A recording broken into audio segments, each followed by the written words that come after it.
అది బాగుపడి బ్రతుకున్నట్లు నీవు వచ్చి దాని మీద నీ చేతులు ఉంచవలెనని ఆయనను మిగులు బ్రతిమాలు కొనగా,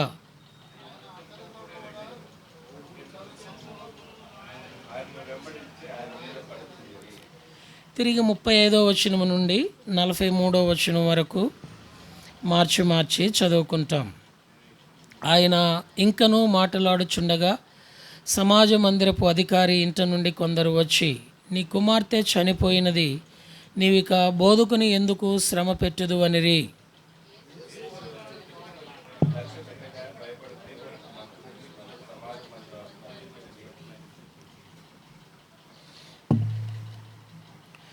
పేతురు, యాకోబు సహోదరుడు యోహాను అనువారిని తప్ప మరి ఎవరినైనాను తన వెంబడి రానియక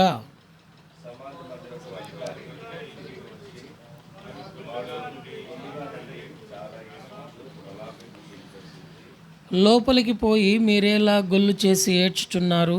ఈ చిన్నది నిద్రించుచున్నదే గాని చనిపోలేదని వారితో చెప్పెను.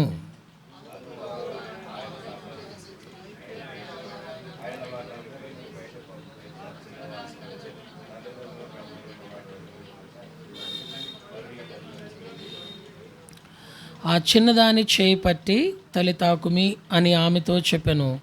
ఆ మాటకు చిన్నదానా లెమ్మని నీతో చెప్పుచున్నానని అర్థము.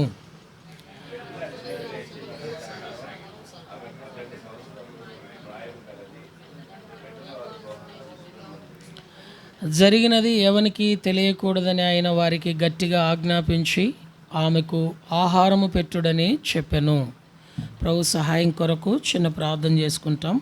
మోకరించగలిగిన వారు మోకరించండి, మిగిలిన వారు తలలు వంచి ప్రార్థనలో ఏకీభవించండి. ప్రియమైన తండ్రి, యేసుక్రీస్తు వారి పేరిట స్తోత్రాలు చెల్లిస్తూ ఉన్నాం.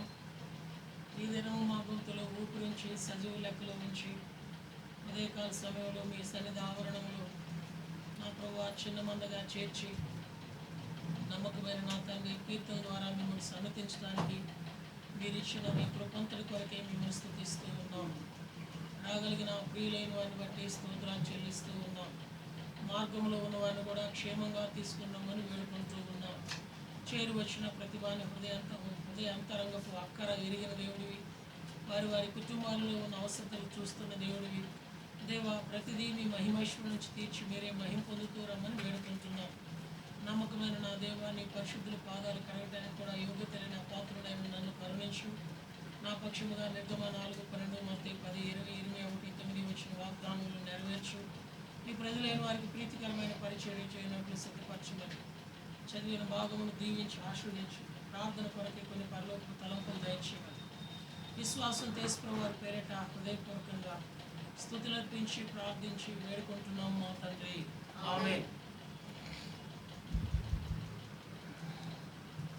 మార్క్సు వార్త 5వ అధ్యాయము 21వ వచనము నుండి 24వ వచనం వరకు యాయీరు యొక్క ప్రార్థనా జీవితం.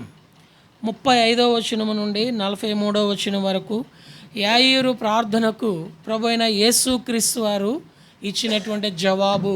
మనము గత వారం కూడా ఈ భాగాన్ని జ్ఞాపకం చేసుకుంటూ వచ్చినాం. ఈ యాయీరు యొక్క కుమార్తె ఎవరికి పోలికగా ఉన్నదంటే, ఇదేనా క్రైస్తవ సంఘానికి పోలికగా ఉన్నది. క్రైస్తవ సమాజము చావటానికి సిద్ధముగా ఉన్నట్టున్నది. అలాగుననే క్రైస్తవ కుటుంబ జీవితానికి కూడా పోలికగా ఉన్నది.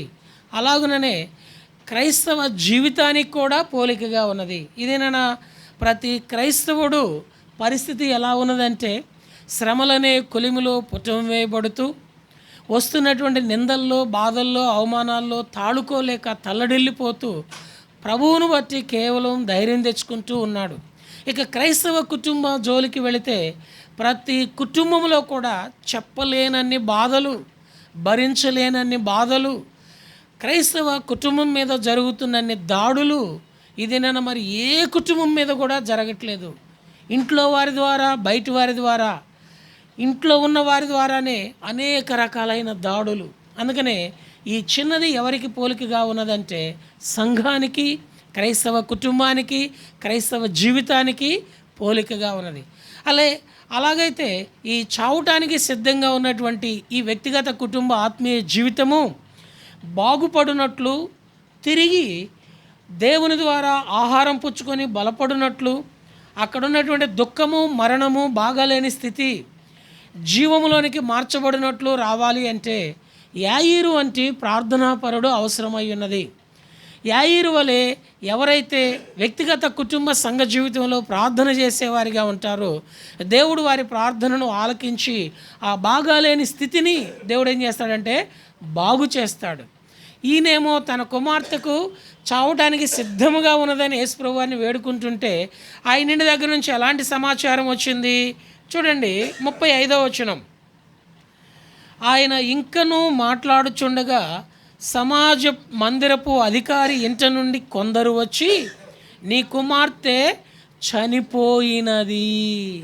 ఎలాంటి సమాచారం అందిందో చూడండి. నీ కుమార్తె ఏమైంది? ఇది నన్ను కూడా మన చుట్టూ చేరి వచ్చేవారు కూడా మనల్ని ఏమంటూ ఉంటున్నారంటే ఇక నీ పని అయిపోయింది, ఇక నువ్వు పాస్ అవ్వలేవు, ఇక నీకు ఉద్యోగం రాదు, ఇక నీకు పెళ్ళి కాదు, ఇక నీ కుటుంబం చక్కబడదు, ఇక నీ భార్య మారదు, ఇక నీ భర్త మారడు, ఇక నీ పిల్లలు మారరు, మీ పని అయిపోయింది అనేటువంటి సమాచారం చేరవేసేవారు ఎక్కువ అవుతూ ఉన్నారు. అయితే అలాంటి పరిస్థితుల్లో కూడా యాయీరు ఏం చేస్తున్నాడయ్యా అంటే ప్రార్థన చేస్తూ ఉన్నాడు. గత వారము యాయీరు ప్రార్థనలో 5 విషయాలు జ్ఞాపకం చేసుకున్నాం. మొదటిది ఏమిటి? ఆయనను చూచి. రెండవది ఏమిటి? ఆయన పాదముల మీద పడి. మూడవది ఏంటి? ఆయన చిన్న కుమార్తె చావనై ఉన్నదని అది బాగుపడునట్లు కోరుతున్నాడు. నాలుగవది ఏంటి? దాని మీద నీ చేతులు ఉంచమంటున్నాడు. ఐదవది మిగులు బ్రతిములాడు కొనుచున్నాడు. నిన్నటి దినాన గత వారం మనము 2 విషయాలు చూసాం. ఈరోజు మిగిలిన 3 విషయాలు జ్ఞాపకం చేసుకుంటాం. ఆయన ప్రార్థన చేయడానికి వచ్చినప్పుడు ఏం చేస్తున్నాడంటే 3వ తలంపు, నా చిన్న కుమార్తె చావునై ఉన్నది, అది బాగుపడి బ్రతుకున్నట్లు నీవు వచ్చి. అంటే విషయాన్ని స్పష్టంగా చెప్తా ఉన్నాడు. నా కుమార్తె ఏమయ్యింది? చావునయ్యింది. రెండోది అది బాగుపడాలి. మూడోది అది బ్రతకాలి. అది జరగాలంటే నీవు రావాలి.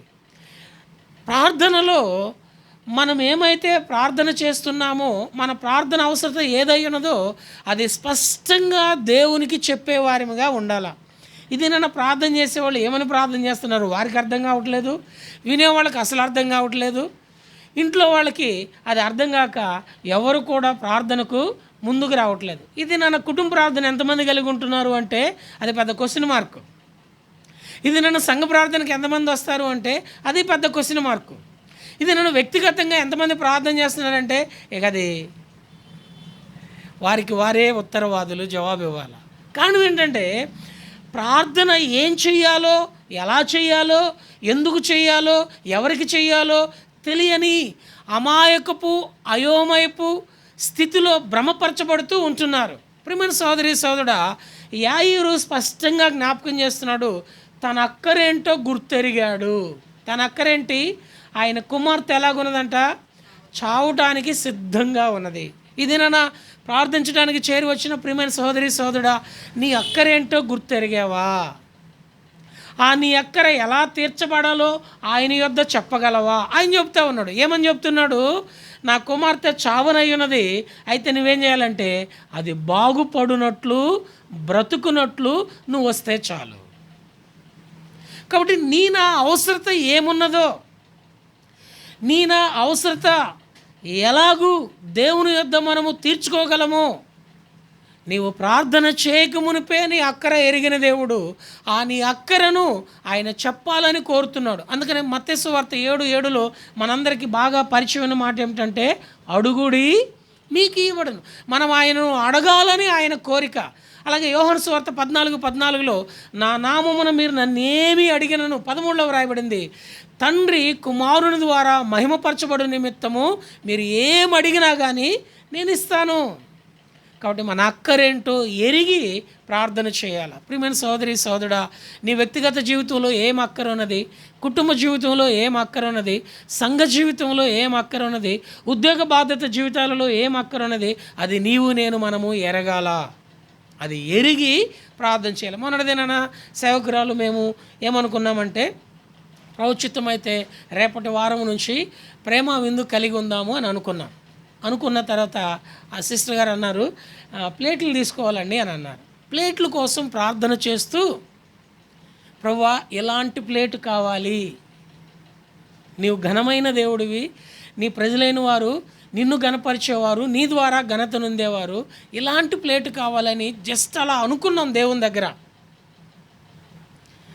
దేవుడు ఆశ్చర్యకరమైన విధానంలో ఓ సహోదరిని ప్రేరేపించి ఆమె ఫోన్ చేసి, అన్నా ప్లేట్లు తీసుకోవాలనుకుంటున్నాను, తీసుకోమంటారా వద్దంటారా అని అంటే, అక్క ప్రభు మీకు ఇచ్చిన ప్రేరేపణ బట్టి తీసుకోండి అని అన్నాను. కానీ నా మనసులో ఆలోచన ఏంటంటే, నేను ఇలాంటిది తీసుకోవాలనుకున్నాను, అలాంటిది తీసుకోమని చెప్తే ఆ అక్క ఏమైనా బాధపడతారేమో, అక్కకి ఎందుకు లేదు చెప్పేది, దేవునికి చెబుదాం అని చెప్పేసి అని దేవునితో అలా అనుకున్నా. మోకరించను కూడా మోకరించాలి అలా అనుకున్నా.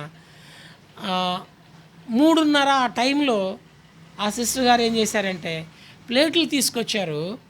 ఆ ప్లేట్లు చూస్తే ఏ రకమైన ప్లేట్ అయితే నేను అనుకున్నానో యాస్టీజ్గా అదే ప్లేట్.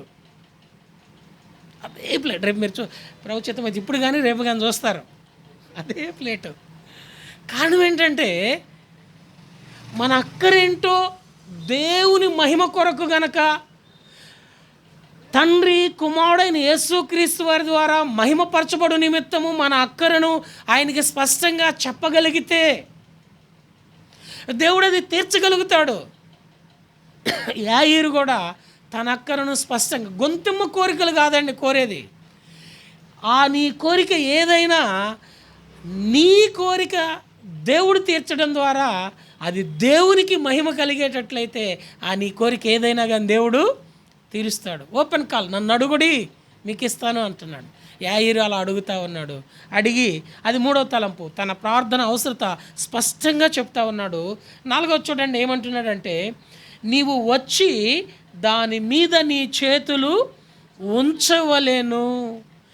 ఏదైతే నా అక్కర కలిగి ఉన్నానో, ఏదైతే వ్యక్తిగత కుటుంబ సంఘ క్షేమము నిమిత్తము మీ మహిమ నిమిత్తము అక్కర కలిగి ఉన్నానో దాని మీద ఏముంచాలయ్యా అంటే నీ చెయ్యి ఉంచాలి, నీ చెయ్యి ఉంచాలి. ఆయన చేతి ద్వారా కలిగే మేలులేమిటో బైబిల్లో దాదాపుగా నాకు తెలిసి 35 మేలులు ఉన్నాయి. సమయ హద్దుబాటులను బట్టి ఇప్పుడు 5 మేలులు జ్ఞాపకం చేసుకుంటాం. యాయీరు అందుకనే నీవు వచ్చి దాని మీద ఏముంచాలా, నీ చేయి ఉంచాలా.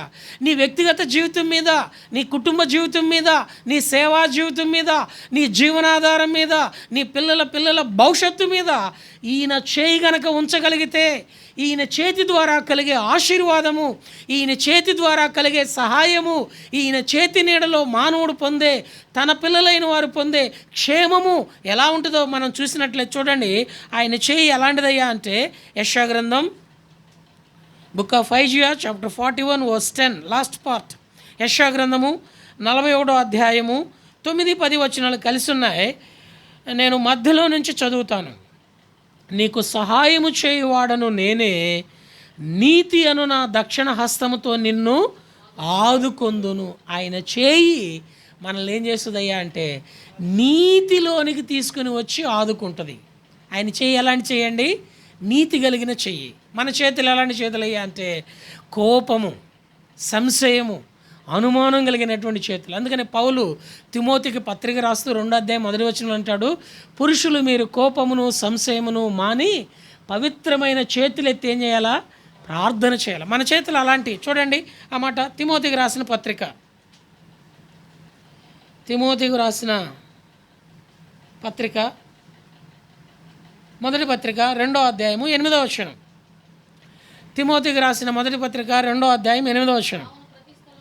కావున ప్రతి స్థలమందును పురుషులు కోపమును సంశయమును లేనివారై పవిత్రమైన చేతులెత్తి, ఓ ప్రియమైన సోదరి సోదరుడా, ఇక్కడ పురుషులనే వ్రాయబడిన బ్రాకెట్లో స్త్రీలను కూడా పెట్టుకోవాలా.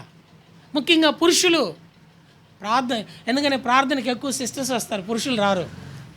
దేవుని మహాకృప ఏందంటే మనకు పురుషులే ఎక్కువ ఉన్నారు. పురుషులు ప్రార్థన చేసేటప్పుడు బైబిల్ ఏం చెప్తుందంటే వారు కోపమును సంశయమును లేనివారై. ప్రియమైన సోదరి సోదరుడా, కోపం అనేది మానవునికి శత్రు. అందుకని లోకంలో పెద్దలు ఏమని సామెత చెప్పారంటే తన కోపమే తనకు శత్రువు. కోపము మాని, ఆ తర్వాత సంశయము, అనుమానము. రెగ్యులర్గా మనకు సిస్టర్స్ ఎక్కువ వచ్చేవాళ్ళు. అయితే ఉదయకాల సమయంలో సిస్టర్స్ ఫోన్ చేసి వారికి ఉన్న అననుకూల పరిస్థితులు చెప్పి రాలేకపోతున్నాం, ప్రార్థన చేయండి అన్నారు. నేను సిస్టర్ గారు కొంచెం చింతించాం. ప్రభువా, నీ ఏర్పాట్లో ఎవరుంటే వారిని తీసుకున్నా అని చెప్పేసి ప్రార్థన చేసుకుంటా వచ్చాం. పురుషులు ముఖ్యంగా కోపమును సంశయమును ఏం చేయాలండి? మాని పవిత్రమైన చేతులెత్తి ప్రార్థన చేయాలి. ప్రభువైన యేసుక్రీస్తు వారి చేతులు ఎలాంటివయ్యా అంటే నీతి కలిగినటువంటి దక్షిణ హస్తం ఆదుకుంటుంది. అందుకని యాయీరు, నీ చేయి దాని మీద ఉంచు. ఆయన చేయి ఆ చావటానికి సిద్ధంగా ఉన్న వ్యక్తిగత జీవితం, కుటుంబ జీవితం, సంఘ జీవితము ఆయన కుమార్తెకు పోలికగా పోల్చబడుతూ వచ్చింది. వాటి మీద కనుక దేవుని చేయి ఉంచగలిగితే దుర్నీతితో ఉన్న స్థితి అంతా నీతిగా మార్చబడుతుంది. దేవుడు వారిని ఏం చేస్తాడయ్యా అంటే ఆదుకుంటాడు. కాబట్టి దేవుని చేయి మనలను నీతిగా చేసి ఆదుకుంటుంది. అది మొదటిది. అందుకని యాయీరు నీ చేయి ఉంచమని కోడారు. రెండవది చూడండి, ఆయన చేయి ఎలాంటిదయ్యా అంటే కీర్తన 20వ కీర్తన 6వ వచనం కానీ 8వ వచనం కానీ చూడండి. 20వ కీర్తన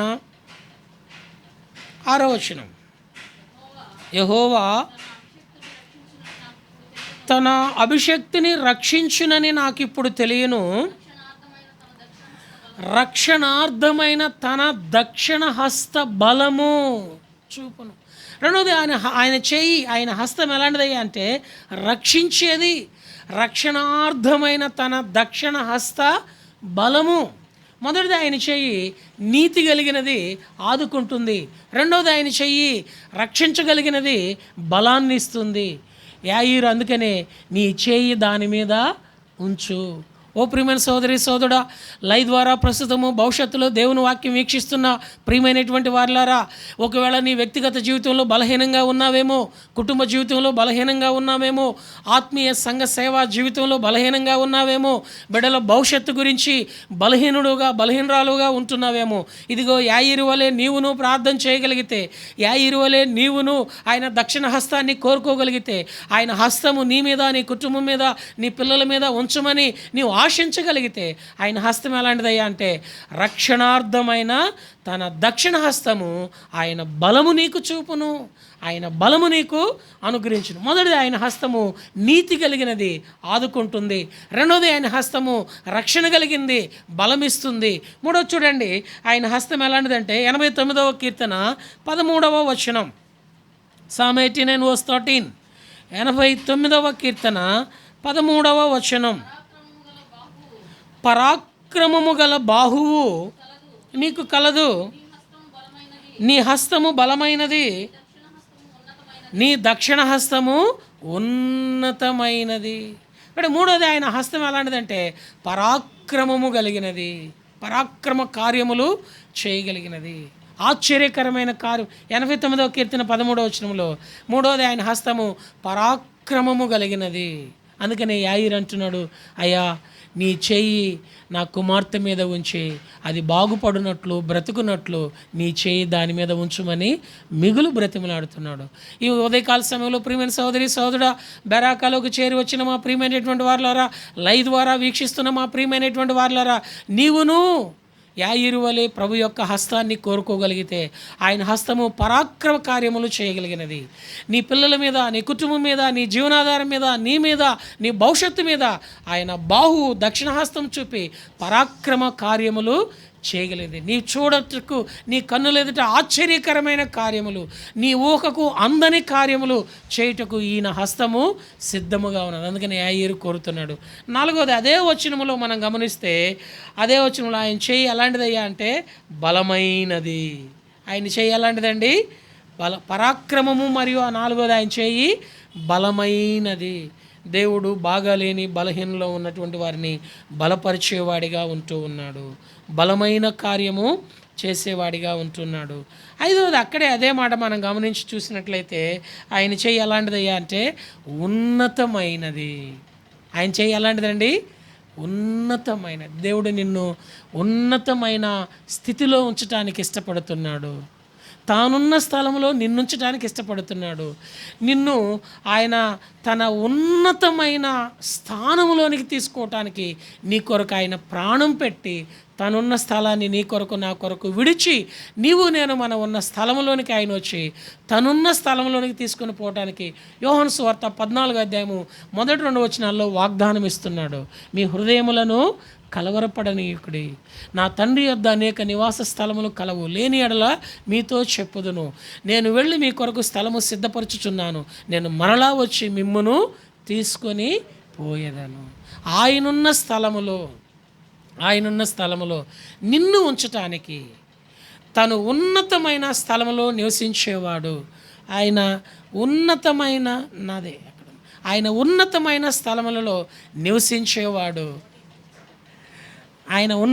స్థలములలో నివసించేవాడు నిన్ను కూడా ఆ ఉన్నతమైన స్థలములో ఉంచేవాడిగా ఉంటూ ఉన్నాడు. కాబట్టి ఆయన హస్తం ఎలాంటిదో 5 విషయాలు చూసాం. మొట్టమొదటి ఆయన హస్తం ఎలాంటిదయ్యా అంటే నీతి కలిగినది, నిన్ను ఆదుకుంటుంది. రెండవది ఆయన హస్తం ఎలాంటిదయ్యా అంటే రక్షణార్థమైనది, నీకు బలమిస్తుంది. మూడవది ఆయన హస్తం ఎలాంటిదంటే పరాక్రమమైనది, నీ పక్షంగా ఆశ్చర్య కార్యములు జరిగిస్తుంది. నాలుగవది ఆయన హస్తం ఎలాంటిదంటే బలమైనది, నిన్ను బాగు చేస్తుంది. ఐదవది ఆయన హస్తం ఎలాంటిదంటే ఉన్నతమైనది, నిన్ను తనున్న స్థానంలో నిన్నుంచడానికి ఇష్టపడుతుంది. ఈ చేతిని యాయీరు కోరుకున్నాడు. ఈ చేతిని నీవు కూడా కోరుకొని నీ అక్కర ఏమైనదో, ఆర్థికంగా ఇబ్బందులో ఉన్నావేమో, ఆలోచనలో ఇబ్బందులో ఉన్నావేమో, మానసికంగా ఇబ్బందులో ఉన్నావేమో, ఆరోగ్యంగా ఇబ్బందులో ఉన్నావేమో, ఏ కొరత కొదువు కలిగి ఉన్నా, ఒకవేళ స్థితి బాగోలేక చావటానికి సిద్ధంగా ఉన్నదేమో, ఎలాంటి స్థితిలో ఉన్నా యాయీరు వలె నీ వచ్చి కోరుకోగలిగినట్లయితే ఆయన హస్తము ఆ బిడ్డను ఏ రీతిగా బాగు చేస్తూ వచ్చిందో నిన్ను కూడా అలాగూ బాగు చేయగలుగుతుంది. యాయీరు వలె మనం కూడా మిగులు బ్రతిమలాడుకొన బద్ధులం. ఎవరైతే ఆయనను అలాగూ బ్రతిమలాడుకునే వారిగా ఉంటారో ఆ రీతిగా ప్రభువు వారి పక్షంగా సహాయం చేస్తాడు. కాబట్టి మోకరించండి. ఆ రీతిగా యాయీరు వలె ఆయన హస్తాన్ని కోరుకొని అయిపోయింది, తీసేయి.